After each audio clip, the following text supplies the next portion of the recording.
Obrigada a todos que estão aqui assistindo e ouvindo hoje. Como disse a Leda Spell, nessa UEBR estou sendo maratonista, porque ontem eu dei já um workshop de CSS, hoje estou dando aqui mais uma palestra. Estou com uma responsabilidade de substituir o Rafael Rinaldi. Claramente não sou o Rinaldi, para quem conhece, ele teve aí um problema de saúde, então inclusive se ele estiver assistindo, aí, melhoras para ele. E aí também, ele ia falar de CSS também resolvi falar de CSS e eu coloquei esse título Fazendo as Pazes com o CSS, mas inicialmente eu iria chamar de Como Ficar de Boas com o CSS. Então, assim, como a gente pode aproveitar melhor, como vocês desenvolvedores podem se reconciliar com o CSS. Antes da gente começar, eu queria saber, quem é desenvolvedor back-end? Legal, tem uns back-ends. Quem é front-end mesmo? Oh, a maioria das pessoas. Quem é designer, assim, não entende tanto de código, ou entende de código, ou é designer. E quem é tipo unicórnio, que é back-end, front-end, faz design também? Ah, tem algumas pessoas, eu também. Só para me apresentar assim para quem não estiver vendo, eu tenho estatura média, eu tenho cabelo roxo e hoje eu estou com o cabelo preso com o rabinho, estou usando uma camiseta azul ciano com o logo laranja do HTML5, uma calça preta e uma sapatilha branca. E eu uso óculos também. Se alguém às vezes achar um pouco curioso, que eu vou dar algumas explicações das imagens e do conteúdo que está aparecendo, por questões de acessibilidade, então eu vou fazer descrições também, como por exemplo nesse slide Como Ficar de Boas com o CSS, tem a imagem de um bicho preguiça cruzando os bracinhos, assim, que é o símbolo de boísmo.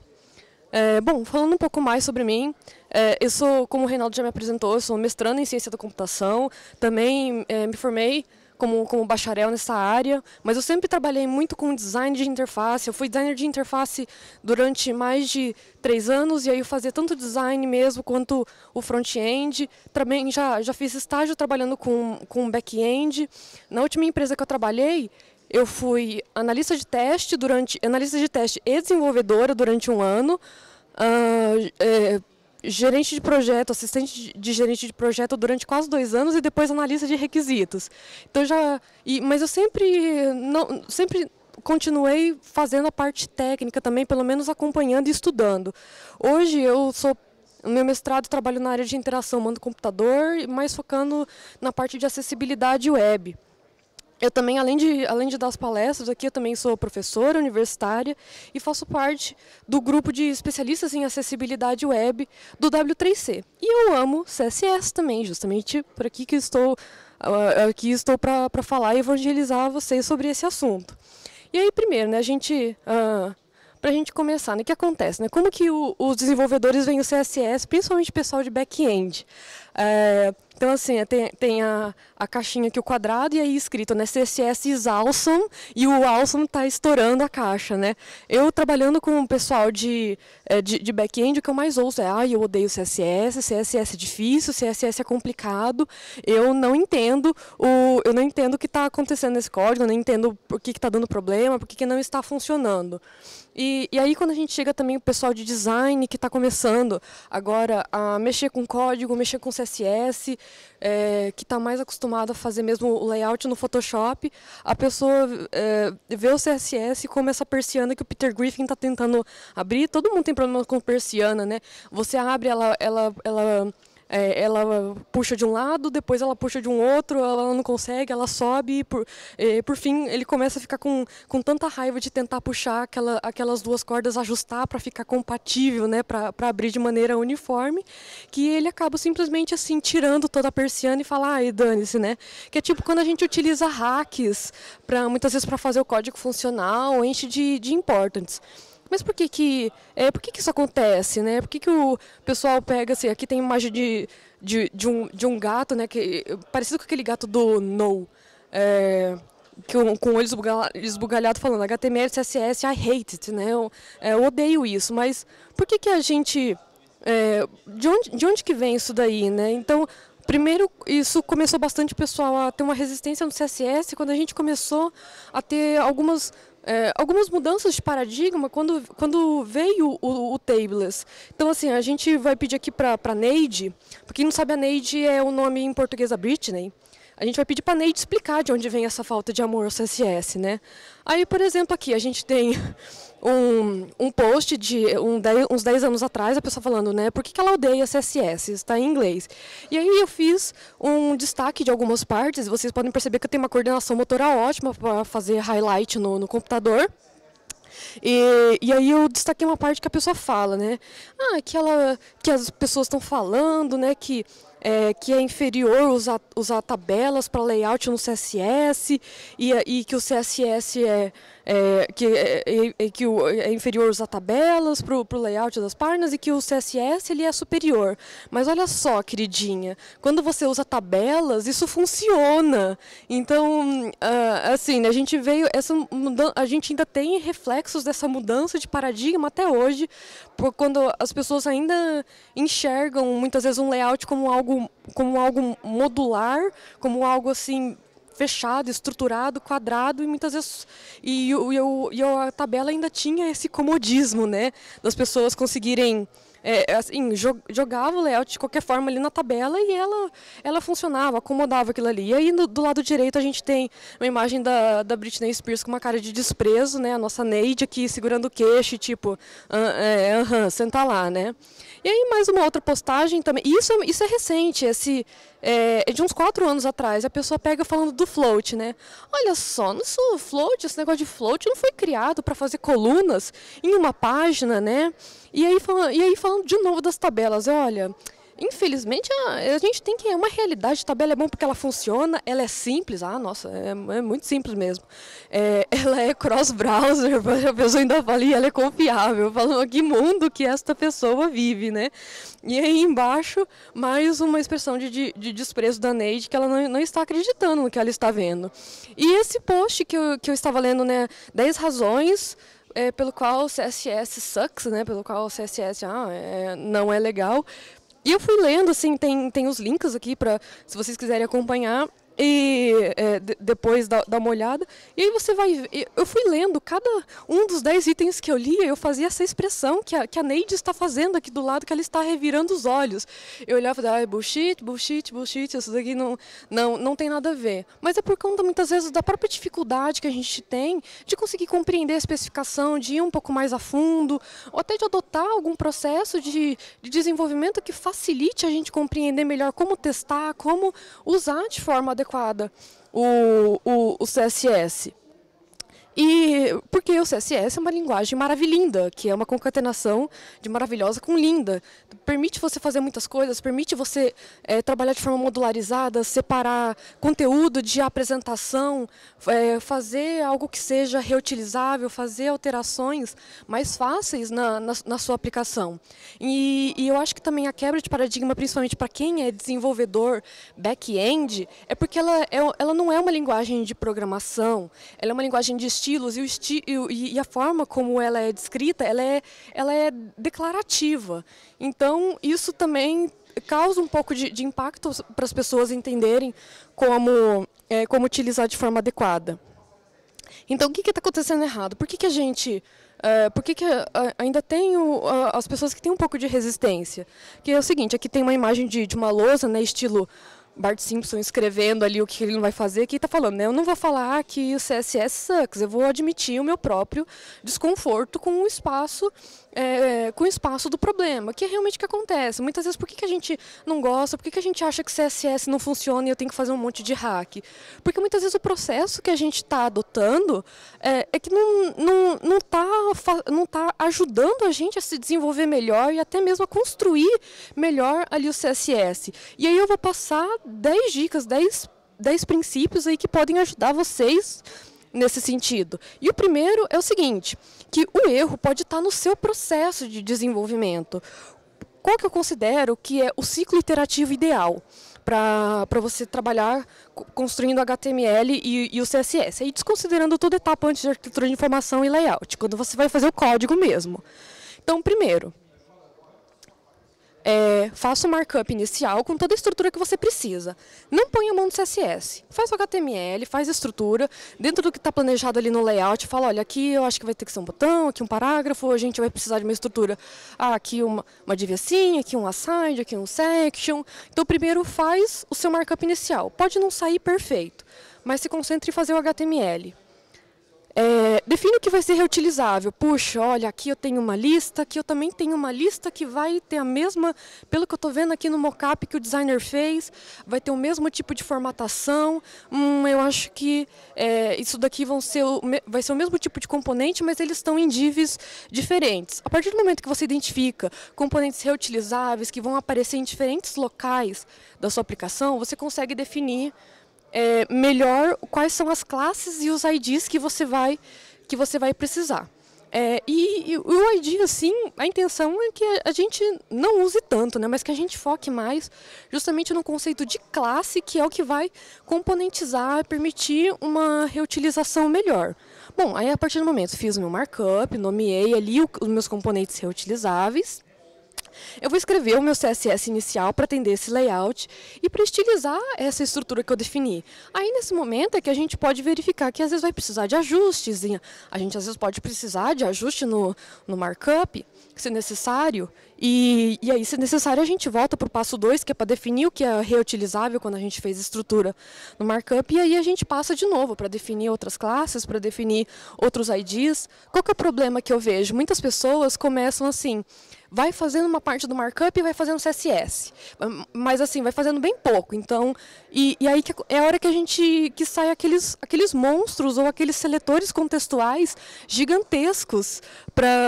Que aí você fala assim, você tem uma UL lá, a pessoa estilizou só a UL. Aí aquela UL em um outro lugar ela precisava aparecer com alguma coisa diferente. Aí colocou lá o sustenido content UL e aí sobrescreveu algumas pré-formatações. Mas dentro do content tem uma aside, que tem uma UL com uma outra formatação. Então foi lá assim, content, aside, UL, e aí aplicou, assim, sobrescreveu ou modificou algumas coisas daquela UL.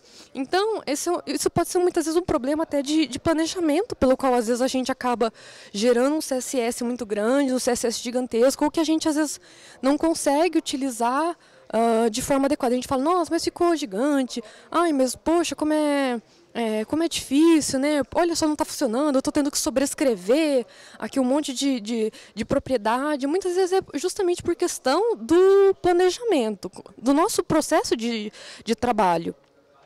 E uma coisa que eu acho assim, que é muito importante, se a marcação estiver bem estruturada, vai ficar mais fácil de você conseguir formatar. Então significa o seguinte, o seu código tem que funcionar, você tem que conseguir identificar a estrutura base, ele tem que já estar bem organizado, sem CSS.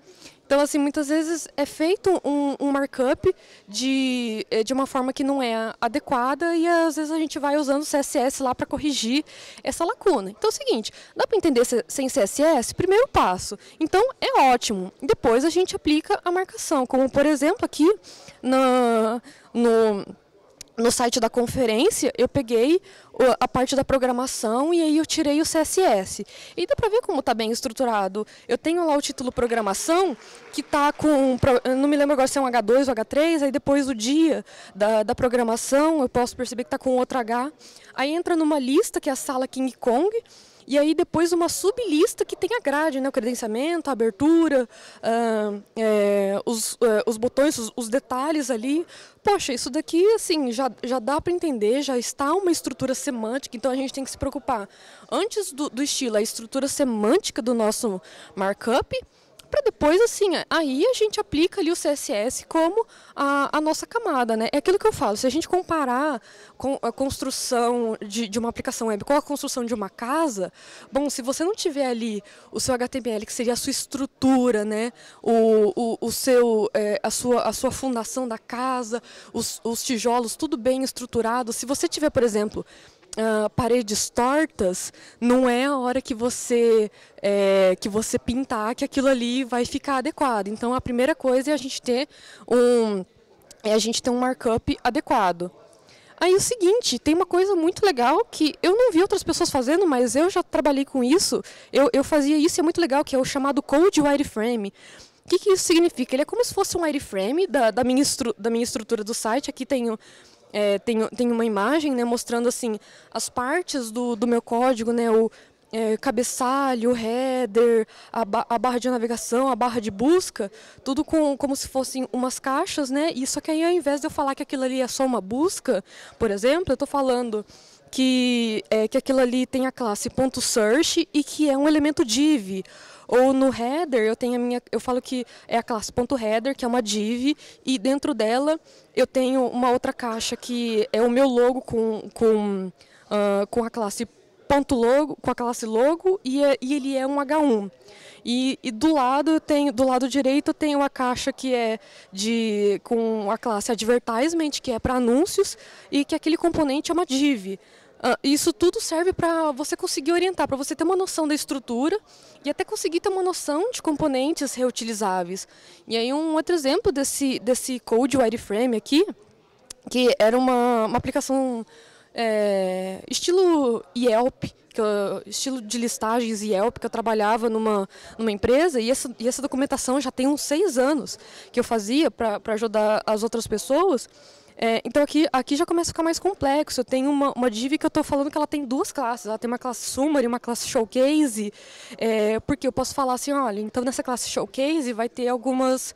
Eu vou colocar um background diferente, eu vou colocar uma formatação diferente. Aqui essa estrutura já começa a ser um pouco mais complexo, também trabalhado com 2 colunas. Eu consigo ver que na coluna de conteúdo complementar eu tenho uma tag address, eu vou ter uma UL que vai ser só de rating, né, para fazer a classificação daquela informação. Então eu já tenho que tomar cuidado se eu estilizar uma UL de modo geral, porque vai afetar provavelmente esse componente. Aqui um outro exemplo de Code Wireframe, ainda mais complexo também. Eu vou colocando até onde eu posso ter parágrafos. Então aqui é um detalhe de uma informação, de uma listagem da página, e aí na coluna principal do lado esquerdo tenho, que é o de detail content, né, o conteúdo detalhado. Aí eu tenho vários parágrafos nesse lugar, e tem parágrafos com classes diferentes. Um parágrafo tem a classe Complementary Content, outro parágrafo tem a classe Summary Description. Então, a preocupação com isso era que se eu estilizasse só o parágrafo, eu ia ter que, muitas vezes, fazer sobrescrita, porque cada um desses parágrafos tinha uma formatação diferente, tinha um sentido diferente ali, visual, na minha página. Então, eu já defini que eu precisava colocar classes ali para colocar os atributos que seriam necessários. Isso ajuda muito, assim, o pessoal a ter noção, inclusive, da própria estrutura. Alguém já fez alguma coisa parecida? Code Wireframe? Legal. Isso ajuda muito, né? É aquela história, quando alguém fala assim para mim, mas você entendeu o que é que desenha? Eu falo, desenha. É legal desenhar, vamos ver. Muitas vezes ajuda, né? A gente vê as coisas de modo visual. E a terceira dica é: especialize componentes reutilizáveis. A gente faz muita sobrescrita ali de propriedade, coloca uma classe e aquela classe, aquele componente aparece em outro lugar, e você precisa lá, muitas vezes, reescrever alguma coisa. Então, não, vamos pensar no modo, para quem é programador, no modo de orientação ao objeto. Especialização e generalização também funcionam para CSS. Aqui uma imagem de um diagrama de classe e de programação, só para a gente entender que a gente, por exemplo, tem a minha interface, que na verdade seria quase como uma superclasse, né, de pessoa, que ela tem o primeiro nome e o último nome, e aí eu tenho a extensão, né? Eu tenho a especialização dessa classe, que é o professor e o estudante. Eles vão herdar esses mesmos atributos de primeiro nome e último nome, só que o professor vai ter uma outra propriedade de salário, e o estudante vai ter uma outra propriedade de major, né, do curso que a pessoa está fazendo. Isso se aplica também para CSS. Você ter um componente ali, olha, que tem a base, o que todos os outros que são derivados dele vão utilizar, e eu posso pegar e falar, olha, Agora, eu vou ter aqui em um determinado momento que eu vou estender aquele componente, se ele estiver aparecendo dentro de uma div, dentro de um lugar, de um determinado local específico da minha página, eu vou falar, olha, quando ele estiver nesse local, eu vou adicionar esses outros atributos, e não eu ficar muitas vezes sobrescrevendo, como eu já vi, assim, muitas vezes caixa de mensagem de erro.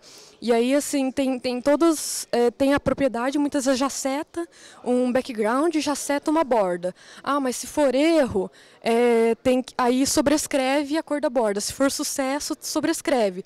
Não, vamos colocar o que é comum para todo mundo, seja mensagem de sucesso, seja mensagem informativa, e depois aí a gente especializa, como nesse exemplo aqui de código. Eu tenho 3 classes: Information Message, Error Message e Success Message. Esse código até dá para ser otimizado, mas aí só para demonstrar, eu tenho 3 classes diferentes e eu coloquei o que elas têm em comum. A borda cinza, o tamanho da fonte, que a fonte é negrito, a margem, o padding também, que vai ser comum, e o alinhamento de texto. Então, assim, isso vai ter isso vai ter em todas essas caixas de mensagens. Só que para a caixa, para Information Message, que eu coloquei na linha de baixo, ela vai ter uma cor de background azul, e ela vai ter um ícone de informação como background, e a cor do texto vai ser diferente.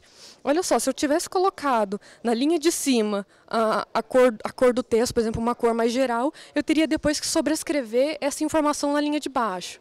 Então, a intenção é que a gente possa realmente fazer essa especialização de componentes, e até muitas vezes combinar diferentes classes. Aí aqui,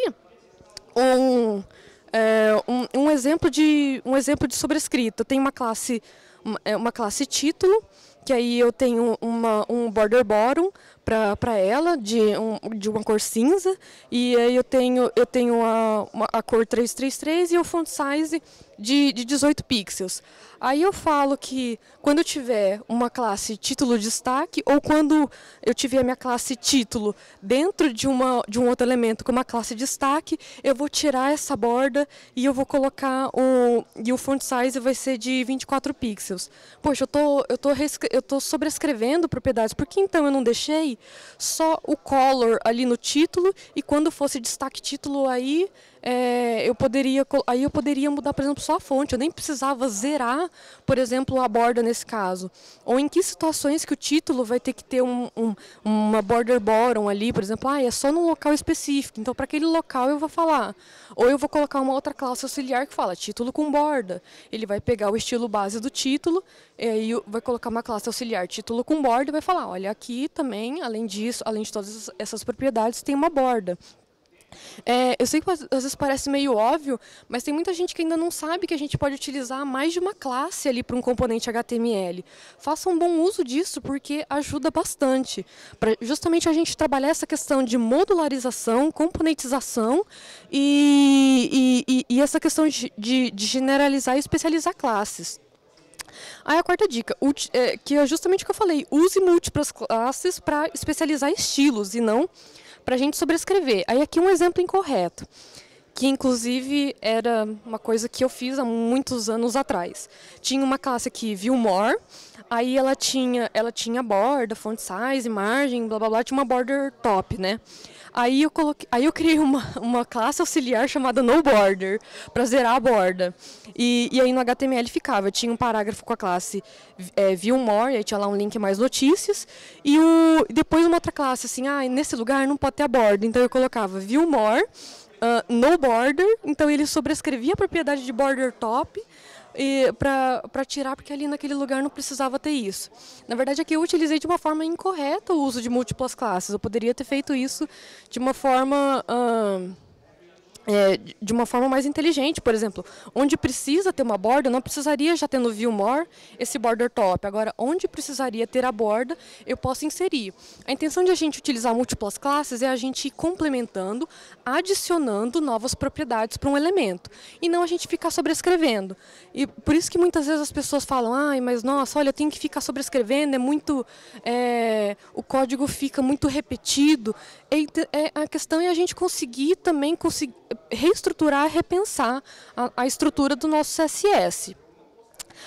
Cuidado com os seletores contextuais, então assim, nossa, você coloca super especializado lá, que a div dentro do sidebar, que está dentro do content, que está dentro do wrapper, vai ter um determinado estilo.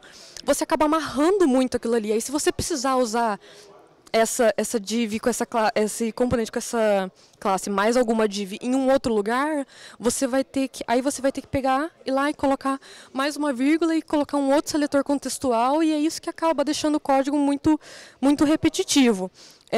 Eu acho que talvez, principalmente para quem vem de programação, pensa muito nessa questão de herança, de estrutura, e às vezes vai nesses seletores contextuais com a intenção de que como se aquilo ali fosse algo adequado. Não, a intenção é que assim, quando a gente modulariza, a gente tem que desacoplar muitas vezes aquela classe do contexto onde ela está inserida, e só assim a gente coloca o contexto, o seletor contextual, só para a gente poder adicionar alguma propriedade que vai ser específica ali de quando aquele componente estiver aparecendo naquele local. E aí, por exemplo, assim, aqui tem um exemplo um exemplo só de uma linha que eu tenho um H3, aí vírgula o H3A, e o H3A visited. Nesse caso, é importante, por exemplo, é válido eu colocar um seletor contextual, porque eu estou falando, o meu link, o meu A que estiver dentro do H3 e o meu A no meu estado visitado, eles precisam receber esse estilo. E também, assim, nesse caso também, para eu evitar sobrescrita, para eu evitar códigos muito grandes, eu estou utilizando múltiplos seletores, separando eles por vírgula. Pode parecer algumas coisas bem simples, bem óbvias para quem já trabalha há tantos anos, mas eu acho sempre importante reforçar, porque muitas vezes as pessoas esquecem de fazer algumas dessas coisas. Também cuidado ao estilizar as tags mesmo, como por exemplo uma UL, um parágrafo, mesmo que esteja dentro de um seletor contextual, porque aí pode acontecer um caso de o seguinte caso que tem aqui nesse exemplo. A pessoa precisava estilizar uma UL que estava dentro de um elemento com ID content. Aí colocou content UL ali. Só que dentro desse content tinha uma outra div com um ID related, que também tinha uma UL, só que com uma formatação diferente. Ela não podia ter margem left, porque o content UL tinha margem left 10. Ele pegou, então, o AUL, que está dentro de uma div com ID related, que está dentro da div com ID content, tem que ter um margem left 0, e aí ele também mudou o estilo da lista. Só que aí, dentro do related, tinha uma mensagem de warning, uma classe warning, que ela também tinha uma lista, né, para mostrar os avisos, e essa lista precisava ter de novo o meu margin left. Aí ele falou, olha, eu tirei no related de margin left, eu vou ter que voltar quando eu tiver a minha UL dentro do warning, que está dentro do related, que está dentro do content. Então, aí entra naquele caso que a gente tem seletores contextuais gigantes. E se a gente tivesse usado um planejamento melhor, ou até um code wireframe ali no nosso código, a gente poderia entender que isso poderia ser abstraído para classes e componentes reutilizáveis, como, por exemplo, olha, quando eu tiver um elemento qualquer que esteja com uma classe list, olha só, não estou nem mais utilizando a UL, porque eu posso ter uma lista que às vezes eu não utilize a UL também. Quando eu tiver um componente que seja uma classe list dentro do content, ele vai ter margem left 10. Quando o item uma classe item, né, um item dessa lista, ele vai ter um list style square, quadrado. Quando eu especializar essa lista, né? Quando eu tiver uma classe .item que esteja dentro de uma outra classe de lista, que não seja a minha UL, que seja esse range list, eu vou ter um outro background. E quando o meu item de lista estiver dentro do meu componente com uma classe warning, eu vou mudar o list style. Então perceba que ele está adicionando, ele está usando o seletor contextual para ele falar, olha, nesse lugar vai ter essa formatação, nesse lugar vai ter essa característica a minha lista. E ele acabou reduzindo uma quantidade gigantesca de código aqui, cerca de umas 15 linhas, e acabou reduzindo para menos de 10. É o seguinte também, evitar usar IDs e seletores universais. O seletor universal é aquele nosso querido asterisco, né? Então, assim, tanto é que hoje até as folhas de estilo de CSS Reset, elas também não estão utilizando mais o asterisco. Era muito comum a gente falar, vou fazer reset do CSS. Asterisco, margem 0, padding 0, tudo 0, border none, outline none. E não, a intenção do reset é você padronizar o estilo padrão conforme para todos os navegadores. E não é reset no seguinte sentido, não é reset de zerar, é reset assim de redefinir mesmo. E quando a gente utiliza o seletor universal, a gente abre margem ali, quando a gente fala assim, por exemplo, que dentro aqui do meu header, e aí eu coloco header asterisco, eu falo tudo que tiver dentro do header vai ter aquela formatação. Isso é um prato cheio, muitas vezes para a gente... para acontecerem alguns problemas. E o uso de IDs também, a gente tem que tomar cuidado, porque a gente não pode repetir ID numa página e o ID ele acaba tendo uma prioridade muito grande, né? Então aí é onde às vezes acaba forçando a gente utilizar import para sobrescrever algo que está estilizado em um componente que tenha o ID. E aí, justamente, quando a gente não utiliza de forma incorreta o ID, a gente não precisa utilizar imported. Por isso, a 8ª recomendação é vocês repetirem comigo, não vamos utilizar imported. Sempre que a gente utiliza imported, na maioria das vezes é porque a gente está fazendo alguma coisa errada ou a gente está tendo que especializar demais alguma coisa e fazer uma sobrescrita adequada. Então, seguindo a minha dica que eu dei na conferência de CSS ali, então, important nunca mais. Aqui sou eu, uma imagem minha, segurando uma plaquinha azul e fazendo o sinal de joinha com a mão esquerda, que eu sou canhota. Isso fica muito estranho olhando em fotos. Aí, a 9ª dica é manter o seu CSS, modular. Então, assim, pensar em componentização mesmo das coisas.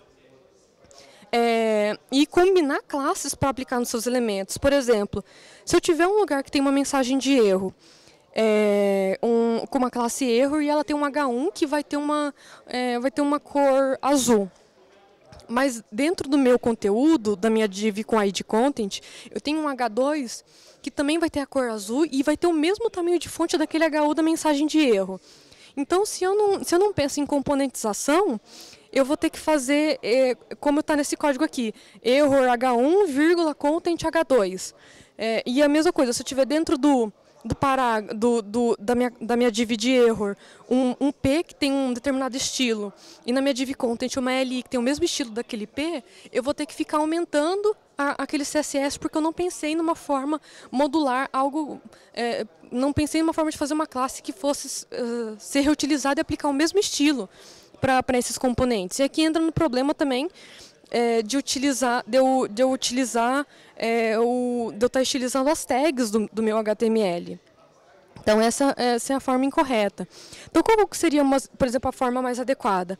A gente ter uma classe box, que eu falo, olha, uma caixa qualquer ali vai ter esse estilo. Aí uma classe de error. Então, assim, qualquer elemento que for error, independente de ser box ou não, ele vai ter esse estilo. Por exemplo, um background vermelho e uma borda vermelha.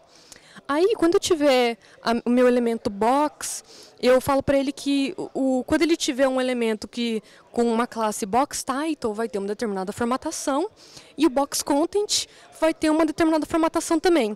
Isso permite, por exemplo, que a gente tenha dois tipos de estruturas diferentes aplicando o mesmo estilo de forma modular. Eu tenho aqui uma div com uma classe box e com a classe error.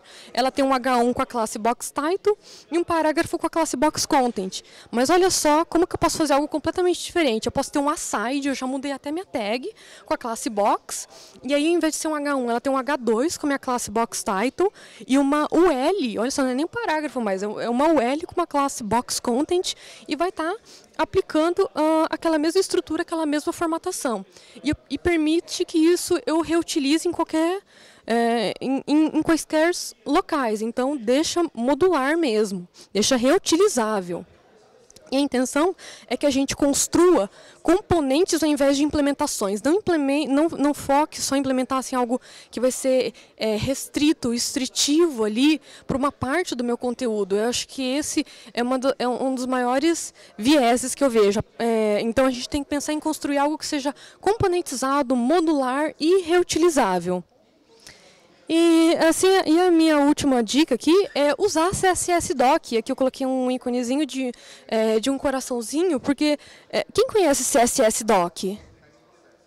Uou, ninguém! Bom, para quem é programador, já está acostumado com alguns docs do tipo PHP-doc, Java-doc, que serve, é uma forma de comentário ali mais estruturado para você documentar certas especificidades ali do seu código.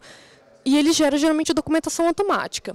A desvantagem ainda do CSS Doc é que ele não gera documentações automáticas, mas ele permite que você tenha uma estrutura melhor de comentários, como por exemplo aqui nesse código ele tá cinza, não sei se dá para ver direito, mas por exemplo aqui eu tenho esse é um comentário de começo de arquivo, então eu tenho ali no meu comentário, né? Eu tirei do meu próprio site, acabo colocando em inglês. Tá lá, layout padrão do portfólio. Aí aqui eu tenho as minhas tags do CSS Doc, @project, né, que é o nome do meu site, que é o meu site meu, @version, @package, @author, @copyright, e eu até posso colocar no cabeçalho de forma padronizada documentações. Então, @colordef, e aí eu coloquei uma cor ali e falei que o nome dela é Standard Blue, né, o azul padrão da utilização. Aí também eu tenho aqui, por exemplo, bom, eu vou definir algumas seções ali do meu código. Então, eu coloquei um comentário de CSS Doc, e aí General Definitions, aí eu coloquei @section general, falando assim, ó, essa é a seção geral. Ou, e se eu tiver subseções, né? Aqui são as definições de estrutura e essa é a subseção de cabeçalho. Aqui tem um outro exemplo, eu tenho o comentário para o header, então eu coloquei o título header, aí o @section, estrutura, @subsection, header. Mas o que isso é diferente de colocar o comentário da forma como eu quiser? Padronização. Deixar até mais legível para as pessoas, até pelo nome mais intuitivo dessas tags. E até existe até comentários para bugs. Então aqui eu estou falando, né, que é para corrigir um bug de lista do IE. Esse código ele é bem antigo, até que ele ainda está falando que ele é um fix para o IE6. Então aí eu tenho @bugfix, então eu estou falando que esse trecho de código é um bug fix. O @affected, que eu falo quais navegadores são afetados. @css4, eu falo, quase a mesma coisa do affected, para quais navegadores isso resolve.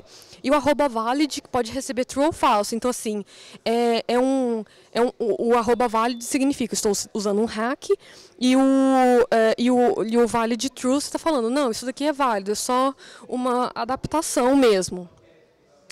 E aí o principal conceito para a gente entender melhor, saber utilizar melhor o CSS é o dry, né? Don't repeat yourself. Modularize, assim, se você está vendo que alguma coisa está muito repetitiva, está muito complexa no seu CSS, não é culpa do CSS, vamos pensar, vamos refatorar, ver o que é estrutura, pede ajuda para o colega do lado, pede ajuda para o designer. CSS é mais fácil do que a gente imagina. JavaScript, às vezes, é muito mais complexo do que a gente entender do que, por exemplo, o CSS. E aí, 5 pontos importantes, assim, olha, mas eu tenho uma dificuldade muito grande. O que é interessante eu ver para eu entender melhor o CSS para resolver o meu gap? Entender bem posicionamento e os contextos de posicionamento, relativo, absoluto, entender floats também, entender os seletores avançados que permitem, muitas vezes, você até permite você fazer estender muito mais o seu CSS, entender melhor de modularização e entender bem de suporte aos navegadores. O pessoal reclama muito, não funciona em tais navegadores. É questão da gente entender como cada navegador funciona e renderiza as coisas. E aí as dicas finais, né? Tem alguns sites que podem ajudar vocês, como o learnlayout.com. Ele é bem simples, assim, para quem não tem tanta familiaridade com o CSS. Ele vai mostrando passo a passo como entender certos aspectos. O Can I Use é muito legal para a gente entender sobre essa parte de suporte. Essa página do W3C, Understanding the CSS Specification, assim, pode ser um pouco mais difícil para quem não tem tanto domínio do inglês, mas ela é interessante para você entender mesmo melhor, de um modo um pouco mais fácil a especificação. E CSS, o site do csslint.net é muito legal porque ele fala aqui, né, que ele vai ferir os seus sentimentos, né? Mas vai também ajudar você a produzir códigos melhores. Então, ferramentas de validação são uma forma muito boa da gente aprender como fazer as coisas certas. E também estude CSS orientado a objetos, né? O OOCSS. Não é um conceito de CSS orientado a objetos, mas é um conceito mais abstrato que te ajuda a trabalhar essa parte de modularização. E aí, de novo, né, a gente falando assim que não vou falar que o CSS sucks, eu vou admitir que eu tenho um desconforto com isso também. E aí, por fim, eu tenho aqui uma imagem de um post-it verde com uma classe hate, display none. Não vamos mais odiar CSS, vamos ver como CSS é uma linguagem muito legal. E é isso, pessoal. Muito obrigado aí pela presença de todos, e aí se alguém tiver alguma pergunta, ou se não der tempo de fazer pergunta aqui também, eu vou ficar o dia todo na conferência. Obrigada. Então, parabéns, Thalita, pela palestra. Obrigada. Muito boa, percebi quanto eu preciso estudar ainda para acompanhar tudo o que você está falando. E, bom, ainda temos um tempinho para algumas perguntas. Se alguém quiser fazer alguma pergunta, pode levantar e vir aqui. Bom dia, meu nome é Ian, eu sou de Teresina, Piauí. Tudo bom, galera? E a minha dúvida é a seguinte: hoje em dia, quase todo front-ender, eu não sei se os back que mexem com front também fazem isso, mas a gente costuma utilizar um starter, né, um framework para deixar setado lá no seu código, né, caso precise utilizar, como Bootstrap, Foundation, etc. Né?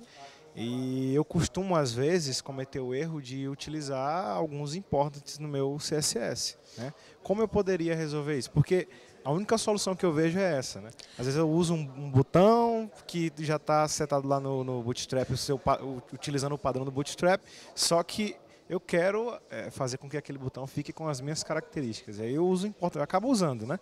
O que eu poderia fazer? E a outra dúvida, a outra pergunta é em relação aos comentários lá que você acabou de mostrar, que eu achei muito interessante também. Como eu poderia utilizar melhor no meu CSS aquilo ali? Bom, com relação a essa parte do important, o que eu recomendo é que, por exemplo, você pegue ali o core do Bootstrap e modifique mesmo. Pegue a versão que não está minificada e modifique. O que muitas vezes eu já fiz também é excluir certas partes do código que eu não preciso ali do Bootstrap e reescrever com algumas coisas que eu preciso. O Bootstrap disponibiliza o CSS não minificado, então assim, sinta-se livre para fazer as modificações que você achar necessário. É melhor você mexer direto no core do que você muitas vezes fazer essas sobrescritas e ter que utilizar important. E aí sobre a questão do CSS Doc, aí nesses meus slides que tem o link aí em cima, tem um link para um artigo meu do Tables, que eu falei mais sobre o CSS Doc, como utilizar, como é a sintaxe dele, e eu fiz até uma cheat sheet, né, um documentozinho, um PDF de consulta, falando todas as propriedades que tem do CSS Doc, o que elas significam, e aí como você pode utilizar. E é muito legal, fica assim, os comentários assim, com cheirinho de alvejante, assim, de tão limpinho que eles ficam nas coisas. Beleza?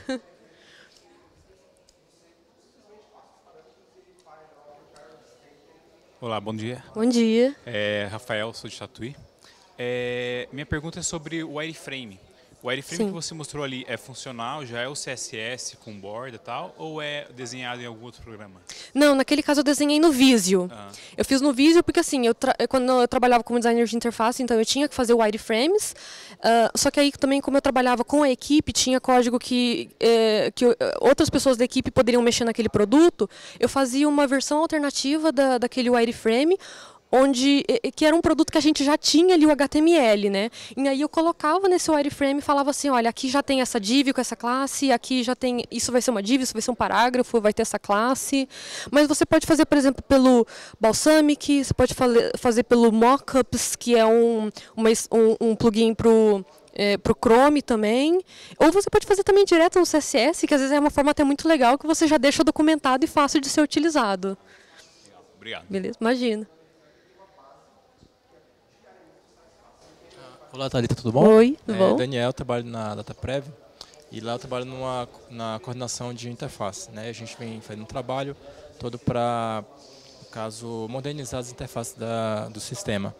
Aí eu queria perguntar de ti sobre, já que foi falado do Bootstrap, Sim. Eu tinha visto assim, alguns problemas, né, e tenho até lido alguns artigos a respeito, que o Bootstrap ele usa justamente as tags para a criação do layout, né? Sim. Então você está aplicando ali, usando tags para fazer uma estruturação do layout. E aí tem uma discussão a respeito do uso, no caso do Bootstrap semântico, né? Para você estender o less e você colocar apenas classes que tenham um significado dentro do elemento na página. Aí queria saber a tua opinião sobre isso. Aí aproveitando esse gancho, saber também o que tu pensa sobre pré-processadores, ou do less, do SAS, se você tem alguma opinião, assim, qual tu prefere, por quê. E também outro é sobre os seletores contextuais, que tu falou. Que eu também tinha visto alguém dentro da comunidade, que agora não lembro quem, falando que não era uma boa prática, que o ideal é usar classes. Bom, vou começar de trás para frente. Essa questão de seletores contextuais, realmente, quando você pensa em modularização, não é ideal que você fique usando muitos seletores contextuais. A intenção é que, assim, se você utiliza uma classe, você permite que aquele componente seja utilizado em diferentes contextos. E você pode usar um seletor contextual, muitas vezes de 1, no máximo 2 níveis, para casos bem específicos. Com a intenção de, sobre pré-processadores, eu acho que é uma forma muito legal quando a gente utiliza bem. Eu, inclusive, estava essa semana no meetup do pessoal de HTML5 Study Group, e aí eu estava numa palestra de SAS. O pessoal lá em Bauru, que eu sou de Bauru, esqueci de falar, o pessoal lá em Bauru utiliza mais o less. O less ele é mais simples. Eu acho o SAS, junto ali com o Compass, mais interessante por ele ser complexo. Mas muitas vezes, se você tiver um site simples, uma aplicação bem mais simples, o less ele pode suprir as suas necessidades também. E qual a primeira pergunta mesmo? Sobre o Bootstrap. E sobre o Bootstrap, realmente eu acho que ele é um pouco problemático, um pouco pesado para algumas coisas. O que eu recomendo muitas vezes é você fazer experimentação com outros frameworks, como o Flat UI, como Foundation, Semantic UI, que é tipo um Bootstrap também, só que ele foca justamente em ter classes semânticas, ou você utilizar um framework que seja só de grid, como o Blueprint CSS, e aí você trabalha o CSS seu da sua forma, da forma como você quer com as suas classes. Você utiliza mais só para grid e formatação inicial. Beleza? Beleza, gente? Agora vamos para o coffee. Muito obrigada. Legal, Thalita. Obrigado.